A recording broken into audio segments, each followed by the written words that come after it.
Hello everyone, welcome back to SQL Server. Today we'll be looking at indexes, and let's get started by looking at the session's objectives.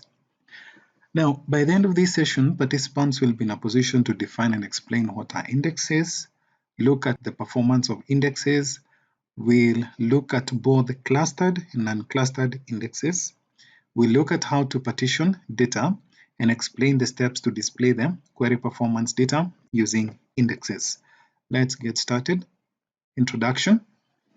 Now, SQL Server makes use of indexes to find data when a query is processed. When SQL Server has not defined any index for searching, the SQL engine needs to visit every row in a table to determine whether whatever it is that you're searching for exists in that table or not. Now, as your table grows to thousands, millions, or even billions of rows and beyond, scans become more expensive and slower. Now, in such cases, we recommend you to use indexes. Creating and removing indexes from a database schema will not affect the application code. Now, indexes operate in the backend with support of the database engine. Moreover, creating an appropriate index can significantly increase the performance of your application. Now, overview of data storage. A book contains pages, which in turn contains paragraphs made up of sentences, which are made up of words, made up of letters, and so on. Now, in SQL Server, data in storage unit is called a data page. These pages contain data in the form of rows, and in SQL Server, the size of each data page is about 8 kilobytes. Thus, if you do the math, SQL Server databases have 128 data pages per megabyte of storage space. A page begins with a 96-byte header, which stores information about the page. Okay, this is the simple calculation you're talking about. 1 MB has 1024 kilobytes. If you divide this 1024 by 8, you get this figure they're talking about here. Okay. Now, this information includes the following. We have the page number, the page type, amount of free space on the page, allocation unit ID of the object to which the page is allocated. Now, the following figure shows the data storage structure of a data page. So we have the page header, then we have the various rows. We move on. Data file. Now, all input and output operations in the database are performed at the page level, meaning that the database engine reads or writes data pages. A set of 8 contiguous data pages is referred to as an extent. SQL Server stores data pages in files known as data files. Now, if we go further and look at the math, we can see that 128, once we divide by 8, you'll see that we have 16 extents per megabyte. Okay, we move on. This space is allotted to a data file. The space allotted to a data file is divided into sequentially numbered data pages, and the number starts from 0 as shown in the following figure. So you can see the data file starting from page 0 all the way up to the last number there. Now, there are 3 types of data files in SQL Server. Now, you remember from your session 6, when we learned how to create databases, we discussed some of these data files. We start with the primary data file. This file is automatically created during creation of the database, and this file has references to all other files in the database, and the recommended extension for the primary data file is .mdf. The second one is the secondary data file, which is optional in database and can be created to segregate database objects such as tables, views, and procedures or stored procedures. The recommended file extension for secondary data files is .ndf. We have the log files, which contain information about modifications carried out in the database. This information is useful in recovery of data in contingencies such as sudden power failure or the need to shift the database to a different server. There is at least one log for each database, and the recommended extension for this is the .ldf. Okay, requirements for indexes. Now, we want to facilitate quick retrieval of data from a database, and this is done via the indexing feature. Now, an index in SQL Server database contains information that allows you to find specific data without scanning through the entire table, as shown in the following figure. Now, as you can see in this illustration here, we have a sample index, and this works like the index at the back of your books, where we have some words and the pages in which you can find them. This spares you the time of going through all the pages looking for the particular word that you're looking for. Let's move on. Indexes. In a table, records are stored in the order in which they were entered, and their storage in the database is usually unsorted. When data is to be retrieved from such table, then, as we discussed earlier, the entire table needs to be scanned. This slows down the query retrieval process, especially where you have so many records. Now, to speed up the query retrieval, indexes need to be created. When an index is created on a table, the index creates an order for the data rows or records in the table, as shown in the following figure. So we can see this illustration here, and you can see the index on the left side and the corresponding table. So we have the employee details there. Now, this assists in fast allocation and retrieval of data during searches. When you create a table with a primary key or unique constraint, it automatically creates the indexes. Indexes reduce disk input-output operations and consume fewer system resources, and the create index statement is used to create an index. The syntax to create an index is given below. So we usually write create index, you give us the name of the index, you tell us the table on which you would like to create that index, and you specify the specific column in that table. We have an example here. Create index IX country on customer details country. Now, we don't have the customer details table, but we do have a product details table. That is what we are going to use to create an index. Let's switch over to SSMS and let's execute this particular query. Now, I have a small exercise for you to do. We open the solution we've been working with, okay? After opening this solution, you go to the Solution Explorer. Once you go to the Solution Explorer, you create a new query under the queries, and you give it this particular name. Then we continue. Okay, I've written the purpose of this particular query, and the first thing we need to do is to switch to the cast DB. Okay, we have this. We highlight and execute, and the command completed successfully. We are now in the cast DB database. What we want to do is to create an index on the product details table. Let's just look at the structure of that table very quickly. Go to your Object Explorer, expand the databases node, go to your database, open tables, then look at the product details table. It has the following columns. We have the product ID, the product name, rate, and the description. And usually once you create any indexes, they come in the under the table in the indexes node. Currently, we don't have any indexes. Okay, let's write the statements which are going to create an index using the product ID field. We want to use this product column to create an index, but we need to make a small change very quickly. So we write the SQL statement to alter this particular column name. We need to change it to product ID. The query to do this is here. I've given the comment explaining what you're doing. Then we highlight this. And then we execute. It has changed the name. You can confirm. To confirm, you go to the Object Explorer. Then you go to columns. You right click here. Then you select refresh, and you notice now we have the name given. And then we can go about it. The easy method is you just right click here. Then you select the option rename. I'll just take it back to what it was, product.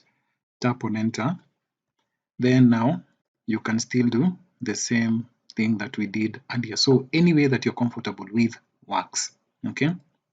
So then let me refresh this, and it goes back to product ID. Now let's go back to do what it is we wanted to do. We want to create an index on this particular column. Okay. The comment is given here and the statement is down here. We highlight this, then we click on execute, and it creates for us an index. Let's confirm whether the index has been created or not. Remember, we didn't have anything here the last time we checked. Right click on the indexes node, then you click on refresh. So I'll come here, select refresh, the last option, and now we have our index created. Okay, we move right ahead. Okay, this is what we've done is similar to what it is that we have here. The following figure shows the index table of the customer details. By the way, we can create this. This is how we are going to create the customer details table. If you look at the slide, so this I'm guessing is the primary key. Then we have the account number column, the account number column, account name, and finally the country column, and then populate it with data.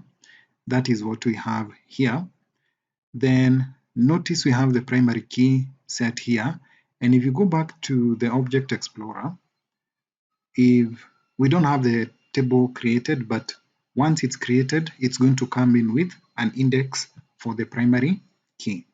We are then going to go ahead and insert these values into that particular table. And notice we're only inserting into account number, account name, and the country, as this is taken care of by the identity function, which basically populates them starting from 1 and incrementing by 1 as shown in the slides here. Okay, let's highlight this, then execute. This creates for us that particular table. Let's go back to the Object Explorer. I'll come here to tables, then select on refresh. And after refreshing this, we expand the customer details table, go to indexes, and you notice we have an index created for us. This is for the primary key, okay? Finally, we want to create the one for the country column. We highlight this statement and we click on execute. Sorry, let me just check. I just have to add a letter S there.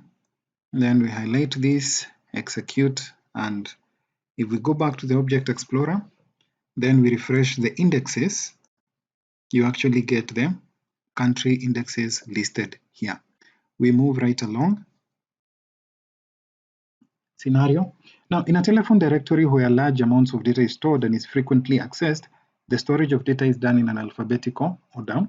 And if such data were unsorted, it would be nearly impossible to search for specific telephone numbers.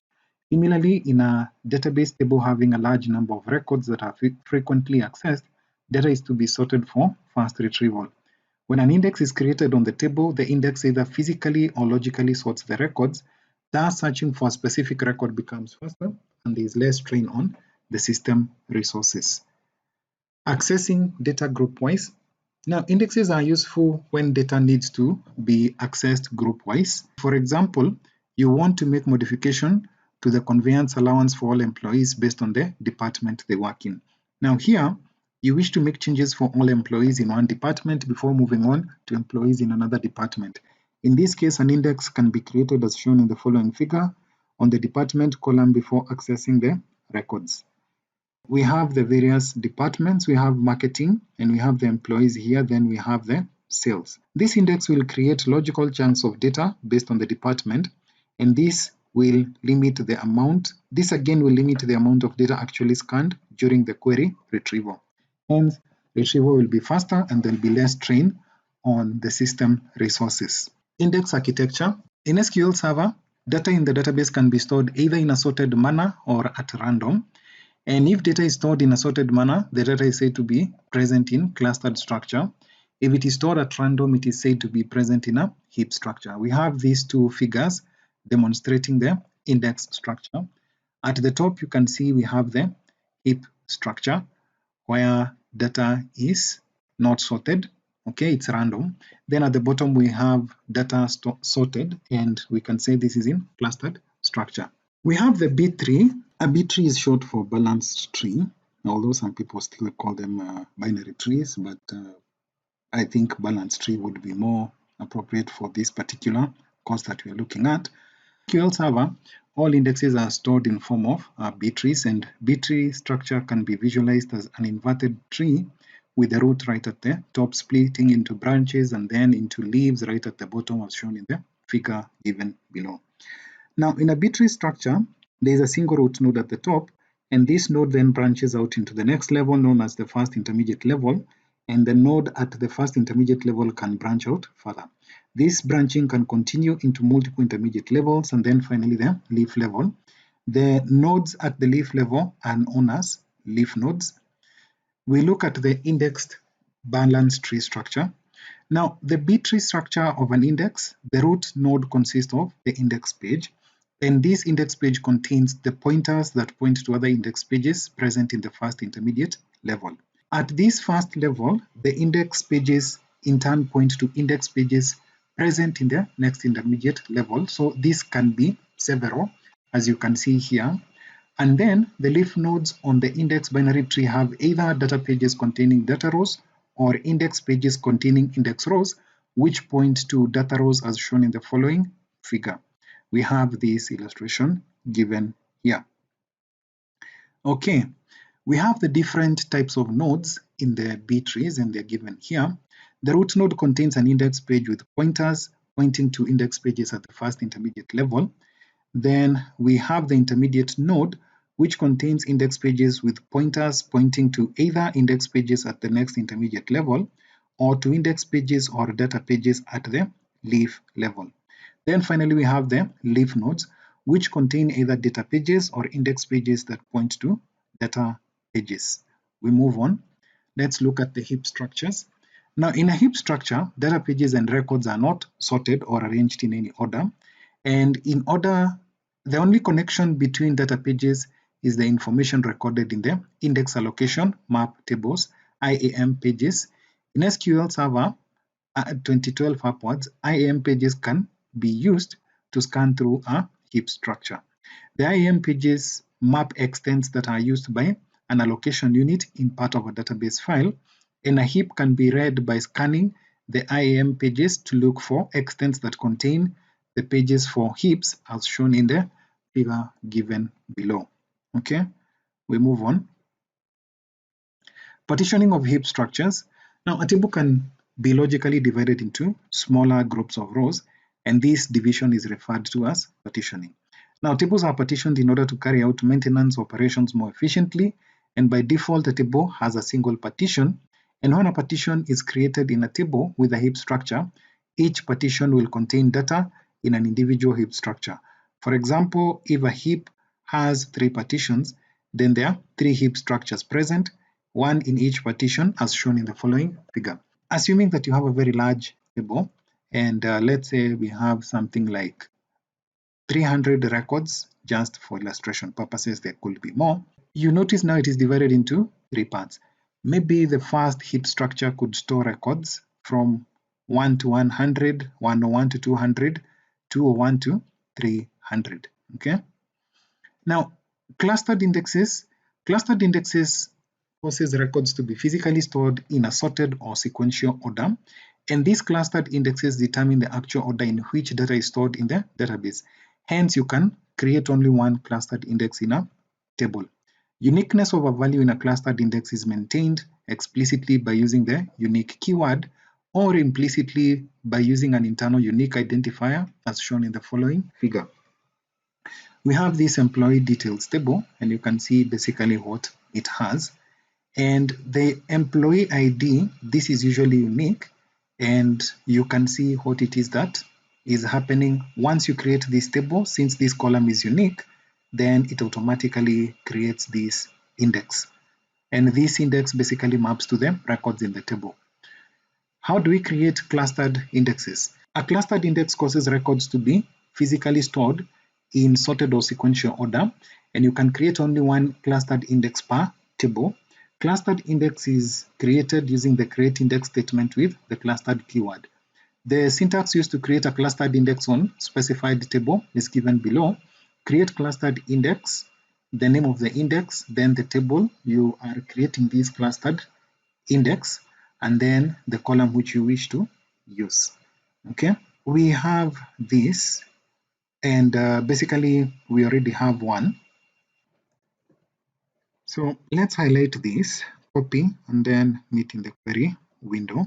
Okay, Let's come here, we write the purpose of this. So we want to create a clustered. Okay, we have the comment given here. This is not going to work for a very simple reason. Remember, we've said that you can only have one clustered index. So, sorry, this is supposed to be a semicolon.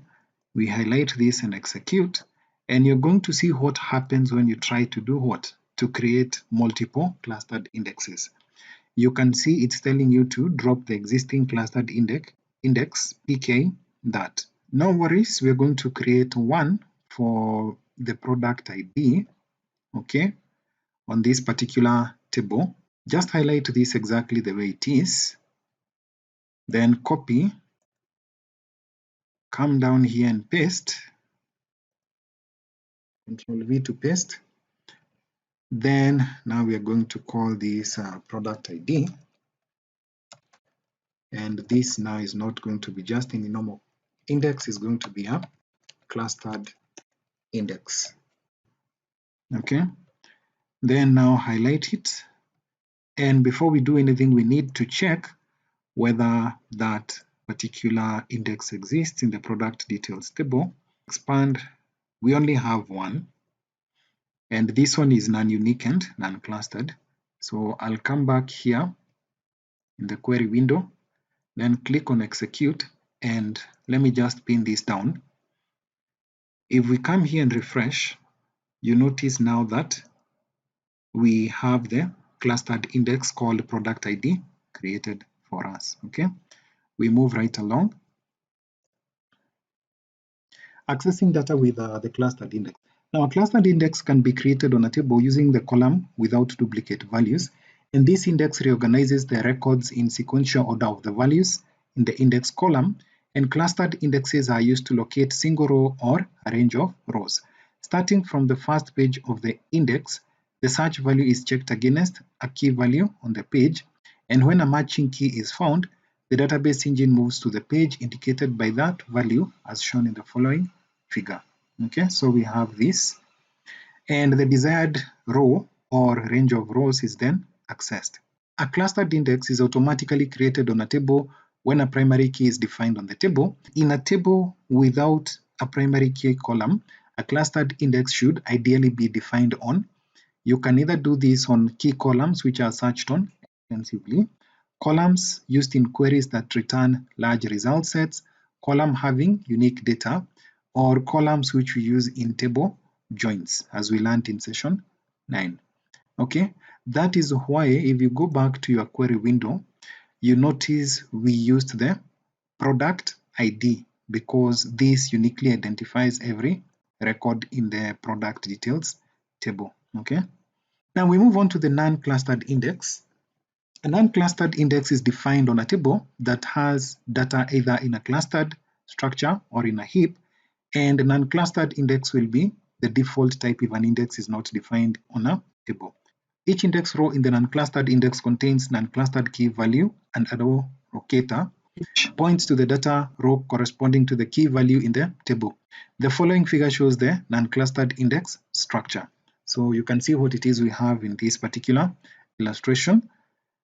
Non-clustered indexes have a similar B-tree structure as clustered indexes, but with the following differences. Number one, the data rows of the tables are not physically stored in the order defined by the non-clustered keys, and in an unstructured index structure, the leaf level contains the index rows. Non-clustered indexes are useful when you require multiple ways to search data. Some facts and guidelines to be considered before creating an unclustered index are given below. The first one, when a clustered index is recreated or the drop existing option is used, SQL Server rebuilds the existing non-clustered indexes.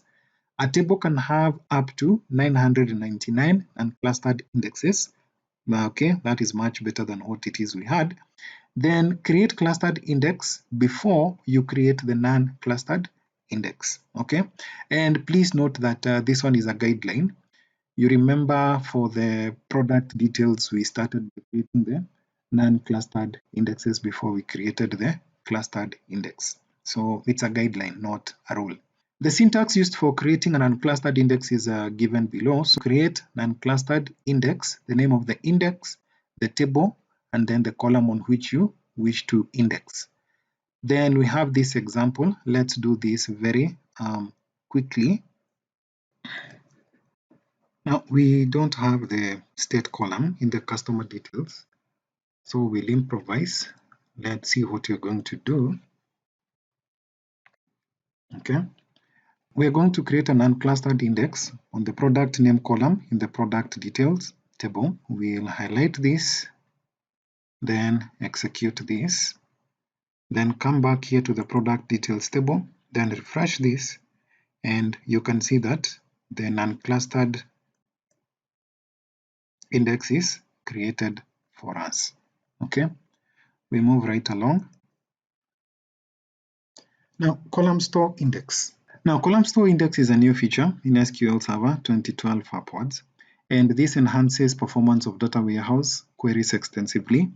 The regular indexes or heaps of older SQL Server stored data in balanced tree structures row-wise, but the column store index in SQL Server stores data column-wise.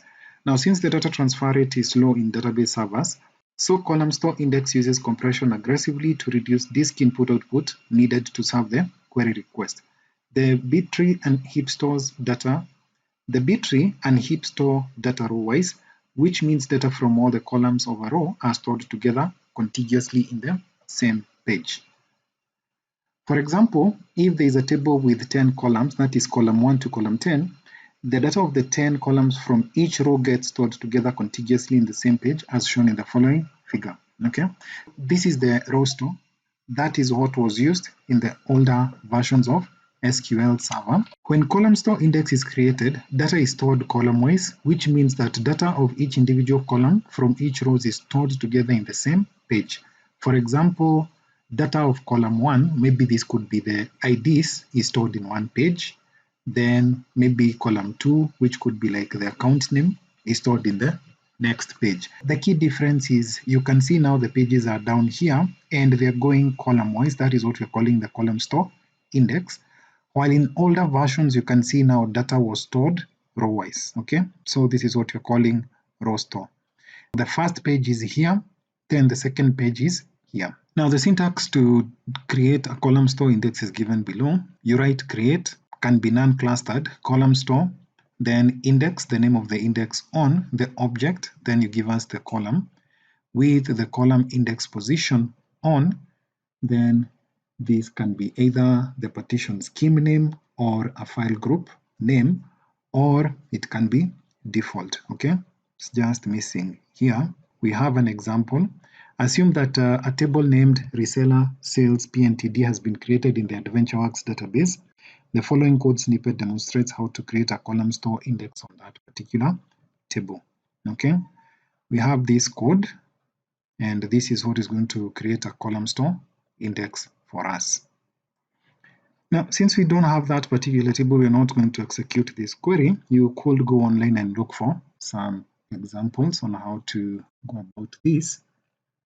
I've seen a good example here. Let me show you what I'm talking about. Okay, there's this site. The URL is given here. Let me just highlight this. Okay, you can type this in your browser, and they're talking about the non-clustered indexes given here. Feel free to read more on this particular site. We move right along. Dropping an index. Now, while dropping all indexes on a table, you must first drop the non-clustered indexes first, then the clustered indexes. SQL Server 2012 can drop the clustered index and move the heap, that is the unordered table, into another file group or a partition scheme using the move to option. This option is not valid for non-clustered indexes. The partition scheme or file group specified in the move to clause must already exist. The table will be located in the same partition scheme or file group of the dropped clustered index. And the syntax used to do this is given there. Drop index, the name of the index on the particular table. And we have the optional move to partition scheme name and then the column. Okay, an example here, drop index IX supply ID on the supplier details with move to default. Okay, let's see what it is that we can do to improvise on what we don't have any of these two tables, so we're going to use either the customer details or the product details table. I've copy pasted the last statement we had here, modified the comment. So this reads that we're going to create an index which will be deleted. We highlight this, then execute it, and we come down here to indexes, right click, then select refresh, and you can see the index is created here. Then finally we want to delete it. You highlight this, click on execute, come here, refresh, and the index is deleted. Okay. Now after deleting this, we move right along and we want to look at the differences between clustered and unclustered indexes. Now clustered and unclustered indexes are different in terms of their architecture and their usefulness in query execution, and the following table highlights the differences between clustered and unclustered indexes. Now on the left side we have the clustered indexes, on the right hand we have the unclustered indexes. Now clustered indexes are used for queries which return large result sets, while non-clustered indexes are used for queries which don't return large result sets. Clustered indexes, only one clustered index can be created on a table, while you can have multiple non-clustered indexes in a table. Now for clustered indexes, the data is stored in a sorted manner on the clustered key, while in an unclustered index, the data is not stored in any sorted manner on the unclustered key. For clustered indexes, the leaf nodes of clustered indexes contain data pages, while the leaf nodes of non-clustered indexes contain index pages. Kindly note this difference. We move right on. XML indexes. Now the XML data type is used to store XML documents and fragments as shown in the following figure. You can see this illustration we have here. An XML fragment is an XML instance that has a single top-level element missing, and due to the large size of XML columns, queries that search within these columns can be slow. You can speed this up by creating an XML index on each column, and an XML index can be clustered on an unclustered index, and each table can have up to 249 XML indexes. Let's look at the types of XML indexes. Now, XML indexes can be created on a table only if there is a clustered index based on the primary key of that table, and this primary key cannot exceed 15 columns. This is what we call a compound primary key. The different types of XML indexes are as follows. We have the primary XML indexes. The process of carrying out queries within an XML column can sometimes be slow, and a primary XML index is created on each XML column to speed up these queries. It is a special index that shreds the XML data to store information, and the syntax to create primary XML index is given below. Create primary XML index, the name of the index, then on the table, and you also give us the name of the column you wish to create the index on. Now the following code snippet creates a primary XML index on the catalog description column in the production.product model table. Let's highlight this set of statements, copy, then let's meet in the query window. Okay, all done. Remember, we don't have permissions to create things in Microsoft, in the AdventureWorks database. Therefore, even if we were to try to execute this statement, most likely it would not work. We could come here and change to the AdventureWorks database, or we can still use let's use our CastDB, since we have specified the fully qualified name down here. After doing that, make sure you highlight this, then click on the execute button. Okay. Now you can see why this failed, but basically that's the procedure of going about that. We move right on. Secondary XML indexes. Now, secondary XML indexes are specialized XML indexes that help with specific XML queries, and the features of secondary XML indexes are given below.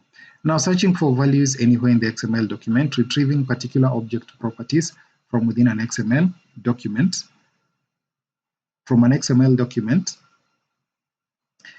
And the syntax to create a selective XML index is given below. You write create selective XML index. You give us the name of the index. You specify the table and the column on which you wish to create that particular index. Now, the following is an XML document in a table of approximately 500,000 rows. We have this book document, the root element being the book element. Then inside there, we have the created element, the authors. Then we have subject, and subjects basically has two subjects, and you can see the details given inside here. And finally, we have the title, and finally the ID. Now, the following code snippet demonstrates how to create a selective XML index on the book details column in the books billing table. Assuming we had this particular database, we don't have it currently, okay? This is what you would actually write, okay? Now, modifying an XML index. An XML index, primary or secondary, can be modified using the alter index statement. I hope you've noted the pattern so far. When we want to change things in SQL Server, we're actually using the alter statement. Remember, we did that when altering views, alter, table, and on and on. And the syntax is given here: alter index, then XML index name, then you specify the table name, then you write the word with a rebuild. Where XML index name specifies the name of the XML index, and the following code snippet rebuilds the primary XML index pXML document store created on the XML document table. This is what you would write if the previous query we wrote actually succeeded. Now, how do we remove an XML index? It's the same thing. The syntax used to remove an XML index is the drop statement, and you write drop index. The syntax is given here: drop index, the name of the index, you specify the table on which particular that index belongs. The following code snippet removes a primary XML index, pXML document store created in the XML document table. This is what you would actually execute, okay? Now, allocation units. A heap or a clustered index structure contains data pages in one or more allocation units. And an allocation unit is a collection of pages and is used to manage data based on their page type. The types of allocation units that are used to manage data in tables and indexes are given below. One, we have the in-row data. It is used to manage data or index rows that contain all types of data except large object data, LOB. LOB data. Now, this is used to manage large object data, which is stored in one or more of the following types. That is var binary max, and we have the varchar or varchar, max, and XML. Row overflow data. It is used to manage data of variable length, which is stored in varchar or varchar and varchar, var binary or SQL variant columns. The following figure shows the allocation units. We have heap and clustered index structure, and you can see what it is that we have from the previous slide. Okay, we move right on. Partitioning. Partitioning divides data into subsets, and this makes large tables or indexes more manageable. Partitioning enables you to access data quickly and efficiently, and maintenance operations on subsets of data are performed more efficiently because they target only the required subset of data instead of the entire table. By default, a table or an index has only one partition that contains all the data or index pages. When a table or index uses multiple partitions, the data is partitioned horizontally into groups of rows as shown in the following table. Now, we have this table. It's basically split into two partitions. You notice we have these two allocation units. Now, what is happening here is, let's say you have a table like what they were talking about, the one with 500,000 rows. You can actually take up the first 250,000 rows and put them in one partition and the next in the next partition, okay? Let's look at the sys.partitions view. You remember we learned about views in session 10. Now, the sys.partitions view is a system view that contains complete information about the different partitions of all the tables and indexes in the database. The following table shows the different columns of the sys.partitions view along with their data types and descriptions. We have the column name, the data type, and the description. Partition ID, data type is big int. It contains the ID of the partition and is unique within a database. Object ID int contains the ID of the object to which the partition belongs. Index ID int contains ID of the index to which the partition belongs. Partition number integer contains the partition number within the index or heap. We have HOBTID, that is heap or binary tree ID. The data type is big int. It contains the ID of the data heap or binary tree that contains the rows for the partition. We have rows. Data type is big int, and it states the approximate number of rows in the partition. Index ID column. Now the index ID column contains the ID of the index to which the partition belongs, and the sys.partitions catalog view returns a row for each partition in a table or index. The values of the index ID column are unique within the table in which the partition is created, and the data type of the index ID column is int. The following are the various values of the index ID column. Index ID value for a heap is 0. The index ID value for a clustered index is 1. The index ID value for an unclustered index is greater than 1, while the index ID value for large objects is usually greater than 250. Okay. The following shows the index ID column in the sys.partitions view. Now we're going to write a query that is going to give us these results. You may get the same results as I do, or you may get different depending on the way you set up your SQL server. Let's switch to SQL Server Management Studio. I'll come here. This is the statement that you're going to key in, okay? The purpose of this is given in line 53.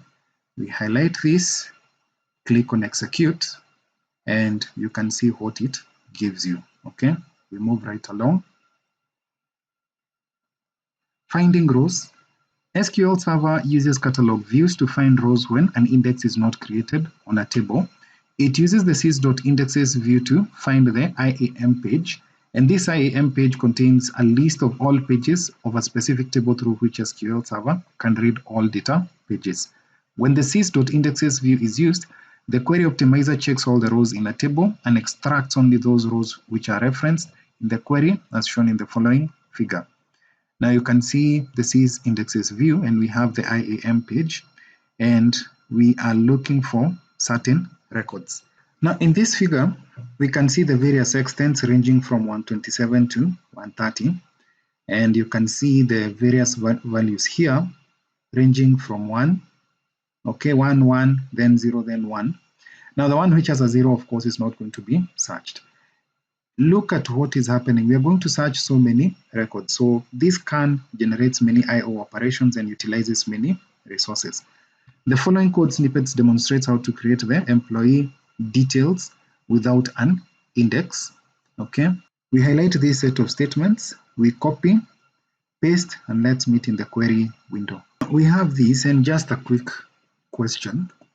If we look at our database, that is the castDB, let's expand this and go to the castDB. We might want to find out the object ID of some of the tables we have.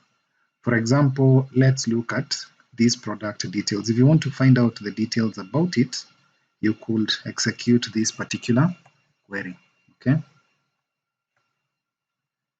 Now we are going to highlight this. Okay.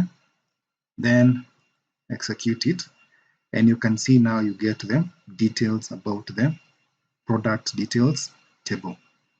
You can do this on any other object which is in your database. Okay, we move right along. We want to create the employee details table. We highlight this, then click on execute. The table is created. Assume that multiple records are inserted in the employee details. The select statement is used to search for records having first name as John. Since there is no index associated with the first name column, SQL Server will perform a full table scan. Okay. Now, finding rows with an unclustered index. An unclustered index is similar to a book index. The data in the index are stored in different places. The pointers in the leaf level of the index point to the storage location of the data in the underlying table, and an unclustered index is used to search for exact match queries. This is because the index contains entries describing the exact location of the data in the table. For finding rows in the unclustered index, A select statement is used with the non-clustered index column specified in the where clause. And the following figure shows the process of finding rows within the non-clustered index. Okay, you can go through this diagram. Now, the following code snippet demonstrates how to create a non-clustered index IX employee city on the city column of the employee details table. Now, before we execute this, I'll give you the records which you can insert into this table. And once we query, we are going to get these particular results. Let me give you the statement very quickly. These are the records you're going to insert into the employee details table. And as a small exercise, feel free to add your own details as a record number 105. Okay, we highlight this, then we execute it. The records are inserted. Then now we can create the non-clustered index on the city column of the employee details table. This is what now we're going to do. This is the statement we're going to write. Now, after we create this table and insert records into it, we can then go ahead and copy the statements which are going to be used to create the non-clustered index based on the city field. Okay. Line 80 gives us what it is we are supposed to. The purpose of this bunch of statements, we go right ahead, highlight, then click on execute, and this creates for us the index. Okay. Now, going back to your slides, now we have the select statement used to search for records of employees from city Boston, from the city Boston as shown in the following code snippet. Okay. Kindly highlight this. You don't need to highlight the use, we are already in the castDB. We highlight this, then let's meet in the query window. Now we have this statement which is going to use the index that we created up here to search for the city details of employees coming from Boston. Okay, highlight it, then click on execute, and you can see we only get 2 records. That is one for Andrew and Sophia. We move right on. Now, finding rows in a clustered index. Clustered index store the data rows in the table based on their key values, and this data is stored in a sorted manner. If the clustered key value is small, more number of index rows can be placed on an index page. This decreases the number of levels in the index B tree that must be traversed to reach the data rows, producing faster query results. Now, this also minimizes the input-output overhead. For finding rows using clustered indexes, a select statement is used with the clustered index column specified in the where clause. The following figure shows the process of finding rows with clustered indexes. Okay, now you can see what it is that we have. Okay, the following code snippet demonstrates how to create a clustered index IX employee ID on the employee ID column of the employee details table. Now, assume that records have been inserted in the table. The select statement is used to search for records of employees having employee ID between 102 and 105, as shown in the following code snippet. Okay. Once you execute this query, these are the expected results. What you're going to do is you copy this first, then you execute it, then come and copy this, then you execute it. And this is the expected results. Let's do that and let's meet in the query window. Now, the statements are given here. We'll start by highlighting the first one, which is going to create the clustered index. Click, execute this. Let's correct this very quickly. Then the second one, highlight, then click on execute, and you can see it gives you all the relevant details. Now, the last one basically will be your record. This one I inserted mine. Remember, there is that exercise we talked about. And then remember to save your work. We move right on. Creating unique indexes. Now, a unique index can be created on a column that does not have any duplicate values. And once a unique index is created, duplicate values will not be accepted in the column. Thus, unique indexes should be created on columns, only on columns where uniqueness of values is a key characteristic. A unique index ensures entity integrity in a table. And if a table definition has a primary key or a column with a unique constraint, SQL Server automatically creates the unique index when you execute the create table statement as shown in the following figure. Now we have this customer details table and the names are given here. You notice the customer ID is unique for each of these customers. You can use the int and then you give us a unique. You give us a seed value starting at 1 and then increment by 1. You know how to do that. If you don't remember, please watch that video for session 7 tables. Unique index can be created using either the create unique index statement or using SSMS. The syntax used to create unique index is given below.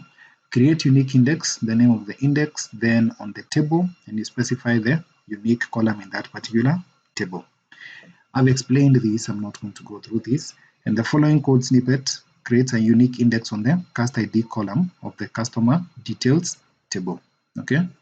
Now I've copied and pasted the statement to create the unique index on the customer ID field. The comment is given in line 110. Now what you're going to do is to highlight this, then click on execute. Then you notice I've already expanded to the indexes node in the customer's details table. I'll come here, right click and refresh, and you notice the cast ID index is created. We move right along. Now creating computed columns. A computed column is a virtual column in a table whose value is calculated at runtime, and the values in the column are not stored in the table but are computed based on the expression that defines the column. The expression consists of a non-computed column name associated with a constant, function, or variable using arithmetic or logical operators. A computed column can be created using the create table or alter table statement as shown in the following figure. Okay. The syntax used to create a computed column is given below. Create table, the name of the table, then you give us the name of that particular column as the expression now which calculates the value that will be stored in the computed column. Okay. We have the following code snippet that creates a computed column area whose values are calculated from the values entered in the length and breadth fields. We're not going to use the sample DB, we're going to do this in our customer DB. Now just highlight these statements, the one for create table, okay? And let's meet in the query window. Now we have this here. Let me unpin the Object Explorer so that you're able to see everything. This is the statement which is going to create the table, and you can see the area will be given as a function of length times breadth, okay? Then we're going to add these records into the calc area table. I'll highlight everything, then execute. 4 rows affected. Then you can do a select star statement, which is going to display contents of this particular table, okay? We highlight this and execute as well. And you can see the results given down here. We move right on. Now creating indexes on these computed columns. Now an index can be created on a computed column if the column is marked persisted. This ensures that the database engine stores computed values in the table, and these values are updated when any other columns on which the computed column depends on are updated. The database engine uses the persisted value when it creates an index on the column. An index is created on the computed column using the create index statement as shown in the following figure. Okay. Let's see the syntax of creating an index. So the syntax is create index, the name of the index on the table. Then of course you specify the computed column name.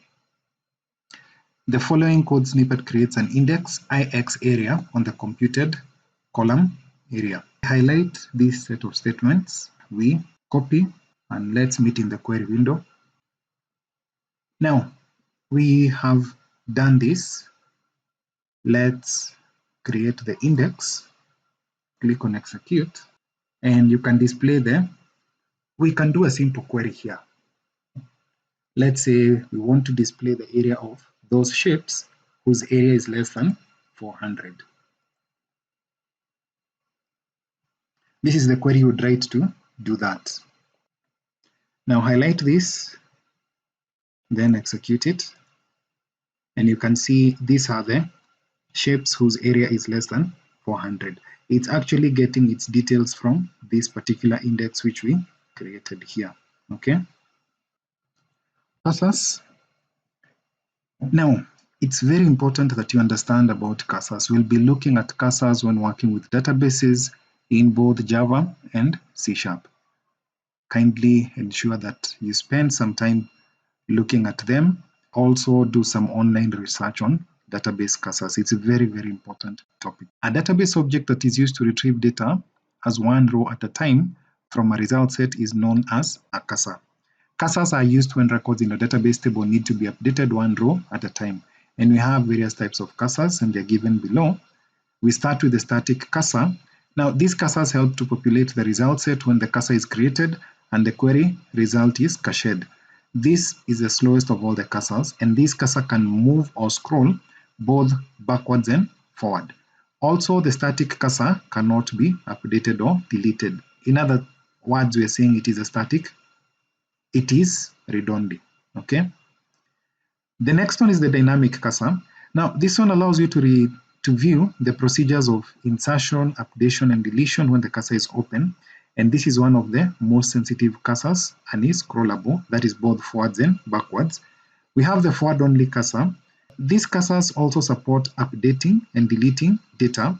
And this is the fastest cursor, though it does not support backward scrolling. The three types of forward cursors are forward-only keyset, forward-only static, and fast forward. Keyset-driven cursors. These cursors create a set of unique identifiers as keys in a keyset that are used to control the cursor. This is also a sensitive cursor that can update and delete data. The keyset is dependent on all the rows that qualify the select statement at the time of opening the cursor. The syntax used to declare a cursor is given below. Declare cursor name, then cursor. You tell us whether it's going to be local or global. You specify whether it's forward or scroll. You tell us whether it's static, keyset, dynamic, or fast forward. You tell us whether it's read-only, scroll locks, or optimistic. You can give us a type warning. Then for select statement, for update of column, you can give us the various columns. Where cursor name is the name of the cursor defined, cursor name must comply with the rules for identifiers. Local specifies that the cursor can be used locally to the batch, stored procedure, or trigger in which the cursor was created.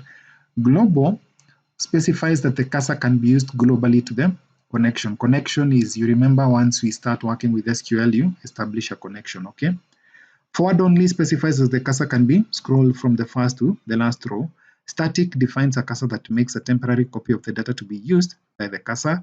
Keyset specifies that membership and order of rows in the cursor are fixed when the cursor is opened. Dynamic defines a cursor that reflects all data changes made to the rows in its result set as you scroll around the cursor. Fast forward specifies a forward-only read-only cursor with performance optimizations enabled. Read-only prevents updates made through this cursor. Scroll lock specifies that position updates or deletes made through the cursor are guaranteed to succeed. The following code snippet creates an employee table in the sample. We are going to create this in the castdb. Now, please highlight this, okay? And this is the expected results. Now, I've pasted. We are going to highlight the statements, then insert the record. We are going to highlight the statements and execute them. If you want to display the details, you can do a select star if you want, okay? We highlight this, then click on the execute button. The names of the employees are given here. We move right on. Now, the following code snippet demonstrates how to declare a cursor on employee table. Now, we're not going to highlight this first part, but highlight everything from this line here. Go to the next slide all the way up to set no count off. Okay, highlight this bunch of statements, copy, let's meet in the query window. I've pasted from line 160 going all the way to line 189. Okay, we highlight this bunch of statements,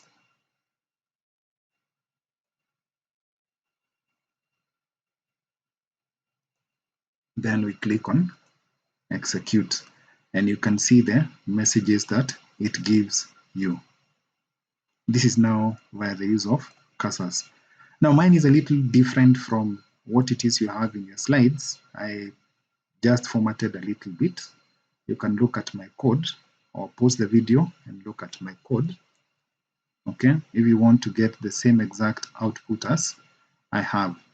Okay, then let's move on. In the code, the details are retrieved one row at a time. This procedure will help in retrieving large databases sequentially. First, a cursor is declared by defining the SQL statements that return a result set. Then it is opened and populated by executing the SQL statements defined by the cursor. Rows are then fetched from the cursor one by one or in a block to perform data manipulation. The cursor is then closed, and finally the cursor definition is deleted and all the system resources associated with the cursor are released. The following figure shows the output of the code. This is what you would get if you executed the statements exactly the way they are in your slides. Okay. Now, finally, we've come to the end of this session. Let's go through the summary. First, indexes increase the speed of querying process by providing quick access to rows or columns in the data table. SQL Server stores data in storage units known as data pages. All inputs and output operations in a database are performed at the page level. SQL Server uses catalog views to find rows when an index is not created in a table, on a table. A clustered index causes records to be physically stored in a sorted or sequential order. An unclustered index is defined on a table that has data, either in a clustered structure or a heap. XML indexes can speed up queries on tables that have XML data or data. And finally, column store index enhances performance of data warehouse queries extensively. Now we've come to the end of the session. We'll meet in session 12. Have yourselves a nice time. God bless and bye.